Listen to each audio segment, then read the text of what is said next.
che sono un granellino che può essere messo assieme all'altro, ma danno fastidio soprattutto perché fanno togliere la fiducia da parte della gente verso la politica e verso la pubblica amministrazione, perché ci dice: ma se non siete capaci in queste piccole cose che anche noi vediamo, come facciamo a fidarci che sarete capaci nel resto? In ogni assessorato prima c'erano 3 auto private, una per l'assessore, una per il direttore generale, una per il capo di gabinetto, 3 auto blu. In 12 assessorati più la presidenza voleva dire che ce n'erano 39, 40. Ora sono diventate 13. Da 40 siamo passati a 13. E in certi assessorati ne avevano diverse, per un servizio, per l'altro. Ora in ogni assessorato, e peraltro macchine grosse. Ora in ogni assessorato, da questi giorni, c'è l'assessore che ha diritto alla macchina privata. Gli assessori sanno però che non debbono usarla per fini privati, per andare a casa, cose di questo genere. C'è una macchina che serve per tutto l'assessorato, una Stilo, e c'è una Panda che serve per fare le commissioni. In assessorato non c'è altro.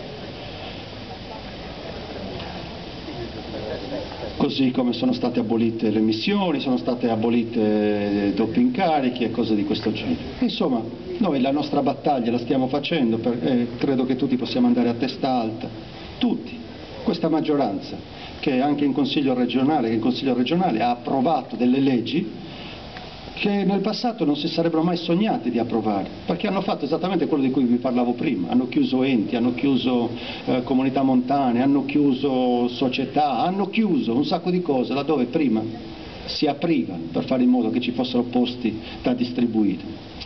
Questo percorso lo stiamo facendo bene. Vorrei dire altre 2 cose, altri 2 minuti per parlarvi della statutaria. Mi è stato chiesto perché dovremmo votare sì alla statutaria. Io sono arrivato un po' tardi oggi perché ho partecipato a un dibattito veramente orribile sulla legge statutaria.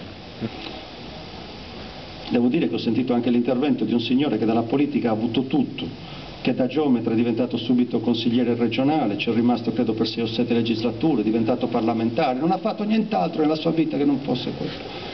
E oggi... Curriculum.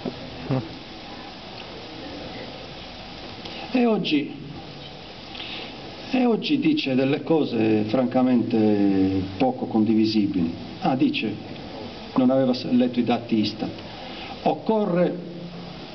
siamo contro l'elezione diretta del Presidente della Regione, quindi vogliamo bocciare questa legge statutaria, perché se non sarà così è difficile che la Sardegna possa abbracciare un nuovo modello